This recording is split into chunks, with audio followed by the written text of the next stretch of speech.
ESPN has proposed a trade idea that would send Mitchell Robinson to the Memphis Grizzlies, with the New York Knicks acquiring sharpshooter Luke Kennard and a future first-round pick. On today's Knicks Now by Chat Sports video, we're going to break that down, and I'll give you my thoughts on if they should pull the trigger on that deal. But first, smash that subscribe button for me. We put out free, informative, entertaining, passion-driven content every single day on your New York Knicks, sometimes multiple videos a day. And we're trying to catch the Los Angeles Lakers Report, another channel here at Chat Sports that covers the NBA. We're almost there, and I want to catch them. So hit that sub button if you love the Knicks. So the trade idea that ESPN has proposed is as follows. Luke Kennard becoming a New York Knick, with the Memphis Grizzlies sending a future first-round pick to the orange and blue, while Mitchell Robinson, Mitchie no snitchy, getting sent to Memphis. And overall, I think that this is a creative trade idea, but I'm just not so sure that it makes a lot of sense for the New York Knicks. Chris Herring of ESPN was the one who came up with the idea, and here was his rationale for it, saying, quote, Robinson's $14.3 million average salary isn't prohibitive, but Knicks might want to move off his deal to make more space to pay Isaiah Hartnestein, who came on strong this past season as a rebounder, defender, and an impressive passer, while filling in for Robinson, who is limited to 37 games this season, including the playoffs due to ankle injuries. Luke Kennard, 27, makes essentially the same amount as Robinson, and as a two-time league leader in three-point percentage, could help the Knicks spacing off the bench. The Grizzlies could throw in a future first-round pick to sweeten the deal in case the Knicks needed any extra motivation to deal away a starting caliber big man. And I have a lot of thoughts on this, but I want to talk about the player Luke Kennard and what he could bring to the New York Knicks if a deal were to happen. 6'5", just 27 years old, but he only played in 39 games last year for Memphis. He actually was a guy that was collecting some DNPs as the season went on, but when you take a look at what he's done over the last 4 years, some injuries have started to stack up. Played in 39 games this year, multiple reasons for that. We talked about it. 59 games in 2022, 70 games in 2021, really good, and another good season of 63. The main reason I would want to trade for Canard is his ability to knock it down from deep. He hasn't shot less than 44% from beyond the arc over the last 4 seasons. He is truly one of the best three-point shooters in the NBA. And a skill that I think would always translate for a player coming to the Knicks is their catch-and-shoot three-point percentage. When you have guys on your team like Jalen Brunson, who gets double-teamed, he's the head of the snake, and opposing teams are always going to try to double-team him. You're going to have a lot of shooters open. And we also forget that Julius Randle, before he got hurt, was the 6th most double-teamed player in the NBA. If you're going to double-team, you're going to leave shooters open. And Canard, he knocks that opportunity down at one of the higher clips in NBA history, shooting 48.7% on catch-and-shoot threes this year, 52 the year before, 46 the year before, 45, 42%. The guy is almost automatic when he has a catch-and-shoot three presented to him.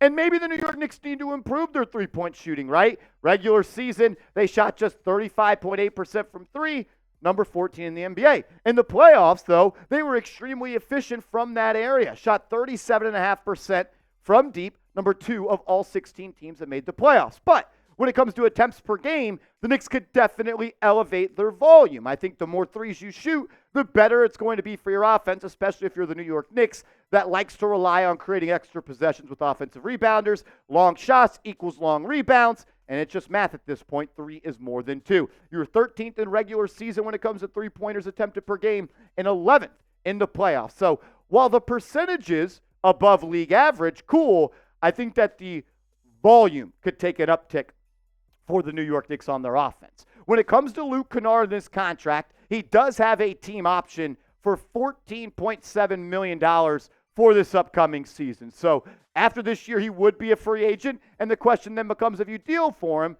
are you going to re-sign him, or are you just going to let him walk in free agency? Are you doing this deal more so for the future first-round pick, or because of Luke Kennard and what he could bring to the basketball team? Before I give you my thoughts on this trade and we break down Mitchell Robinson as a player, I want to hear from you in the comments section. Would you make this trade if you were Leon Rose? You add Luke Kennard, three-point specialist, a future first-round pick, but you give up Mitchell Robinson, one of the best offensive rebounders and rim protectors in the league. Type A for accept, type D for decline. I'll give you my thoughts on that in a second, but first, I got to tell you guys about our proud sponsor, Chubbies. Go to chubbyshorts.com/chat. Get yourself a swimsuit for the 4th of July and use that promo code chat and get 20% off your purchase. Because summer is here, and our friends at Chubbies are bringing the good vibrations. Chubbies is a lifestyle apparel brand that makes every moment feel like a vacation. They say fashion is an expression of one's character, so why not let the world know you're down for a good time? For a limited time, Chubbies is giving Knicks Now listeners 20% off your order with our exclusive code chat. Use code chat at chubbyshorts.com/chat. Chubbies offers a variety of high-quality men's apparel, from super stretchy shorts and swim trunks in 3 short inseam lengths. They also have pants, polos, and button-down shirts for when you need to hit up your favorite weekend spot. Embrace the spirit of endless summer with Chubbies, the ultimate destination for bold, vibrant, and outrageously comfortable clothing. I'm someone that's always kind of struggled to find the right pair of pants or right pair of shorts that I like to wear. I am someone that always puts comfortability up there for me. Got to be swaggy as well, and Chubbies has found a way to do both comfortable and stylish. Go to chubbyshorts.com/chat. Use that promo code chat and get 20% off. That's chubbyshorts.com/chat. Use code chat for 20% off. Support our show and tell them we sent you. Don't blend in with the crowd. Stand out with Chubbies. That link and that promo code will be clickable down in the comments and description of today's video. When it comes to that trade, I am going to decline it for a long list of reasons. But not mainly. Let's just start from the top and work our way down. A reason I'm declining that trade is we have heard the New York Knicks are going to pick up Bojan Bogdanovic's contract for $20 million this season, right? Are Bojan Bogdanovic and Luke Kennard going to be playing at the same time for the New York Knicks off the bench? We're going to have 2 small forwards that shoot the 3 ball and don't defend coming off the bench. I don't think you can have both. If you're going to decline Bogey's option and then look to go sign a center to replace Mitchell Robinson with the full mid-level exception, sure. But I think it's a little redundant and overkill to have Bogey and Luke Kennard. Point number 2, Mitchell Robinson is what the New York Knicks have built their identity around. Mitch bleeds New York Knicks basketball. When you close your eyes and you think of the Knicks, what do you picture? Defense, effort, and offensive rebounding. He checks the box on every single one of those.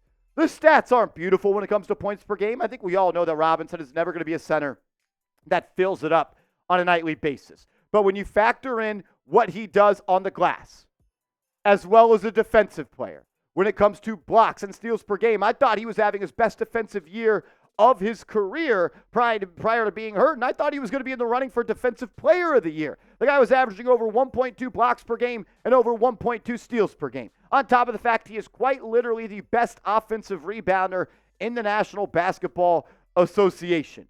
He is special.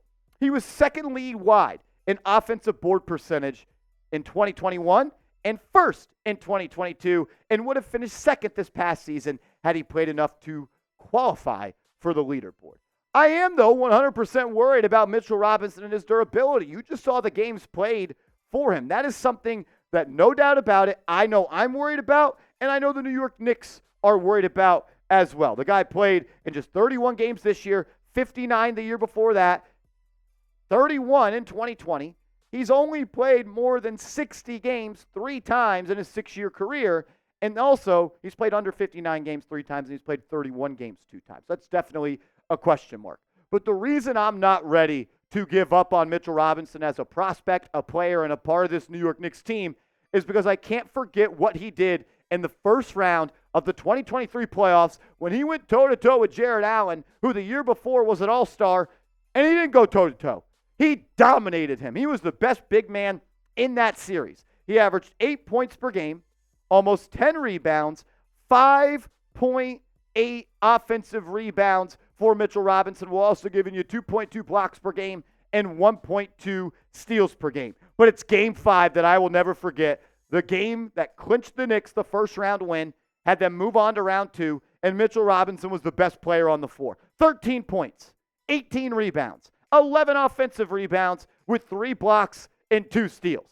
The guy was unbelievable. believable. And he is what the New York Knicks want to be. He's their rim protector. They have built their defense around having a top rim protector on defense. They've also built their offense to, as they know, they're not the most efficient offense when it comes to shooting percentage and being able to create the most quality looks. What makes them a top offensive rating team in this league is the extra possessions created by offensive rebounds. The Knicks have found kind of a little cheat code and a way to cheat offensive ratings because of the offensive rebounds. And Mitchell Robinson, he is the best player in the NBA since Dennis Rodman when it comes to offensive rebounding.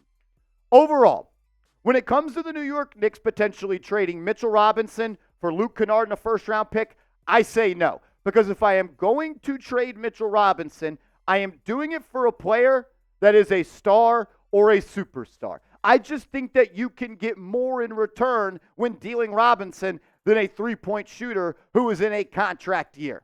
Robinson is someone that can be a part of a big deal that nets you a star. And that is the only way that I would trade Mitchell Robinson from the New York Knicks.